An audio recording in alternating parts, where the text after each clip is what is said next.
Hello. I wanted to make a video for this weekend. Might make another one tomorrow also, but for sure wanted to make this one tonight. Thank you guys for thinking of me and praying for me. As you heard, I had the flu this week. I'm getting over it, feeling better today. But I'm just really helped me to empathize for those that are sick with that coronavirus and in the hospital. And whoo, the flu's bad enough, but to get something respiratory on top of it or in the middle of it, boy, it's a dangerous deal. So that's why we've canceled church Sunday, and we may do it the next Sunday also. But we'll keep everybody informed on that. But so tonight I wanted to make a video because during this time I know that I've said it a lot. Hey, I'll be praying for you, or we need to pray for this person or that person, but need to make sure that I'm actually praying. I want to just make sure you guys are doing the same, not just saying we're praying or think, man, we need to pray about that. And so I've said this before at church there, but prayer equals power. Prayer equals power. And I want to go into tonight just the Lord's Prayer, just the beginning of the Lord's Prayer. So I made a little flip chart here deal, but how should we begin prayer? Jesus answers this question for us, and he does it in the Lord's Prayer. Many of you guys know it, but it starts out, Our Father, Our Father. And as we think about this one word here, Father,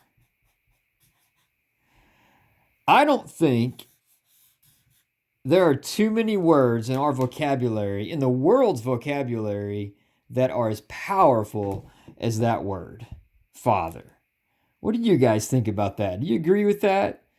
It's powerful because of what fathers mean to us, especially those that are children of, their children. There is a bond there that is it's a powerful bond, and it's, I've been blessed to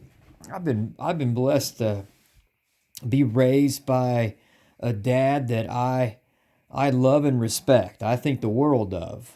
And I know many of you guys have similar relationships with your dad, or had with your dad. And so, I don't hesitate to think about how my dad, how he loves me. I never doubted that. I never had a reason to believe that, that he wouldn't do his best for me and my mom and my sister, especially in my time of need. Now, he may not have been able to solve everything or to fix everything, but I knew that he was doing his best to try. My dad is wise. My dad's tough. He is tender. He is a hard worker. And those are just a few of the many reasons why I'm blessed to have my dad as my father. And I know you guys too. Many of you guys have similar situations. And I know maybe some don't have that experience of being a part of a family where your father is one that you remain respectful of, naturally. So now here's another thing. My dad has sinned. My dad has not been perfect, and so neither is your dad. And I think they're always a product of their own growing up, how they were raised, and just what they learned, and just a lot of different things going on in that. But nevertheless, that word is a powerful word, and that's how Jesus points us to begin our praying. Our Father. So I want to go into this tonight some more. So there are three things I got written down here that help us to look into this more. I got my Bible to my left over here, so I'm going to read it. But you guys can flip over to a Bible at some point, pause it and look if you guys want to. But Galatians 4, 6 through 7 says this: because you are sons, God has sent forth the Spirit of His Son into our hearts, crying, Abba, Father. Therefore you are no longer a slave, but a son. And if a son, then an heir through God.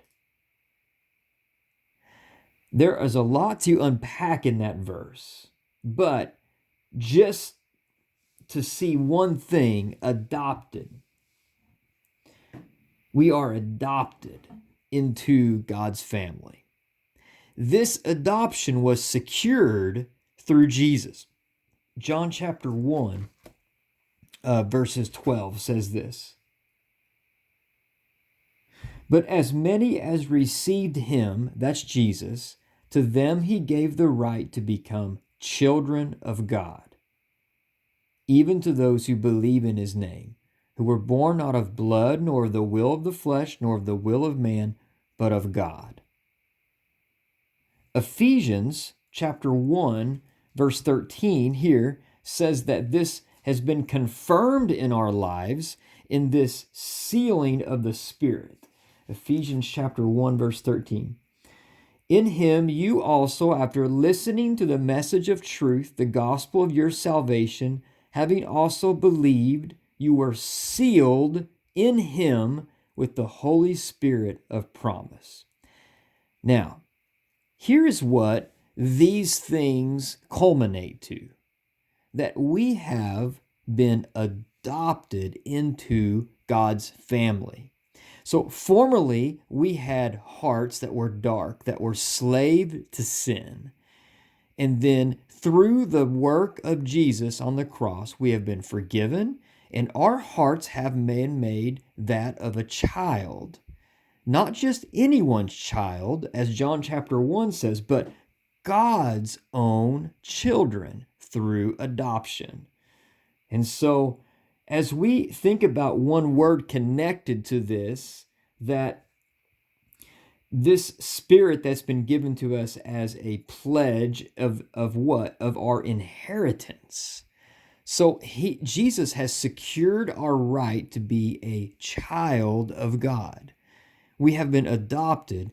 We have an inheritance, and that inheritance is secured because of Jesus. I got this book here, and it's a small book. It's been on my shelf for a long time, and I've never read it. But this week, had the flu. I'm like, well, I'm going to see what that's all about. So I read it, and I'm really glad I did. So here's some things I wanted to look at in light of these things right here in this book. So this one part here, you may not be able to read that, but it says this. Basically, it's talking about a family who adopts a child. Go back a page. Those who have legally adopted children can relate to that moment whenever a child first begins instinctively to say daddy or mammy. I like that. No explanation of the legal process can do justice to the sound of those words. All the courtroom, all the paperwork, all the exchanges between the communication, none of that can do justice to those words coming from that adopted child saying dad, saying mom. That's got to be amazing.